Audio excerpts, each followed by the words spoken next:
In every human being, there is a hidden energy, a sleeping potential, coiled at the base of the spine. In the ancient yogic tradition, this energy is called Kundalini. The word Kundalini means coiled or spiraled in Sanskrit. It is often described as a serpent, curled 3.5 times, resting at the root of the spine in the Muladhara chakra. But this is not a literal serpent. It is a symbol of the dormant life force within each of us, waiting to be awakened. Yogis say that when Kundalini awakens, it rises through the central energy channel of the body, called the Sushumna nadi. But for this to happen, the two side channels, Ida and Pingala, must first be balanced. When they are, the Sushumna opens, and something extraordinary begins. The Kundalini begins to rise. It travels upward, from chakra to chakra, unlocking a new dimension of awareness at each level. This is not just mystical language. There are scientific parallels. Modern neuroscience tells us that the brain is highly adaptable. There are dormant neural circuits, unused areas of the brain, and a powerful capacity for change. This is called neuroplasticity. So while ancient yogis spoke of energy rising through chakras, modern science speaks of the brain awakening itself. Now let us explore the path Kundalini takes, through the 7 main chakras. The first energy center is Muladhara, the root chakra. Located at the base of the spine, near the tailbone, it is associated with our instinct to survive. Its physical connection is to the adrenal glands, which control our fight or flight response. When awakened, this chakra brings a deep sense of grounding, security, and presence. Next is Svadhisthana, the sacral chakra. Situated just below the navel, it governs our emotions, sexuality, and creativity. It corresponds to the reproductive system and the sacral nerve plexus. As Kundalini passes through this center, it brings emotional balance and creative expression. The third is Manipura, the solar plexus chakra.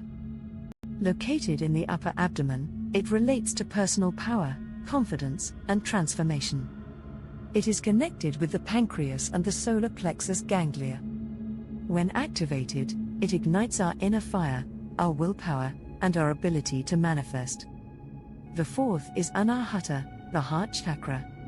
Positioned in the center of the chest, it is the bridge between our physical and spiritual selves. This chakra governs compassion, love, and empathy, and is linked to the thymus gland, which supports immunity. As the energy rises here, the heart opens, not just emotionally, but spiritually. The fifth center is Vishuddha, the throat chakra. Located at the base of the throat, it governs communication, self-expression, and truth. It corresponds to the thyroid gland, which regulates metabolism and inner balance. When this chakra is activated, our voice becomes clear, honest, and resonant with our inner truth. The sixth is Angya, the third eye chakra. It rests between the eyebrows, slightly above the bridge of the nose. This is the center of insight, intuition, and inner vision. It is associated with the pineal gland, which influences our biological rhythms and perception of light and darkness. When Kundalini activates this center, we begin to see with more than just our eyes, we begin to perceive from within. The final chakra is Sahasrara, the crown chakra.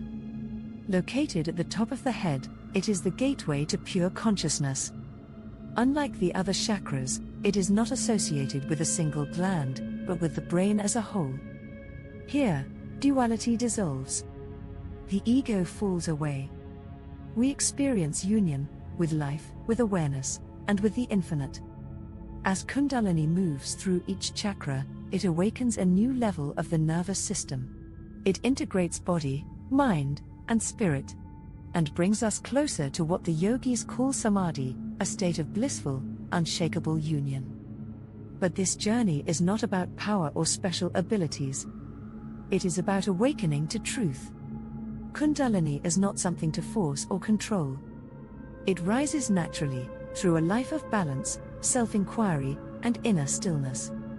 And yet, we must be clear. If awakened without preparation, Kundalini can be intense. Some may experience emotional instability, physical symptoms, or mental confusion. That is why the yogic path emphasizes grounding, purification, and guidance. Prepare the body, calm the mind, balance the nadis. Then, when the time is right, Kundalini will rise, not with chaos, but with grace. Not with noise, but with stillness. Now that the nadis are balanced, what rises through the center? The answer is Kundalini. It is the fire of transformation, the bridge between matter and spirit, the awakening of your deepest self. Not through effort, but through surrender. Not through control, but through awareness. When the energy flows freely through the Sushumna, you are no longer asleep. You are awake. Fully. Deeply.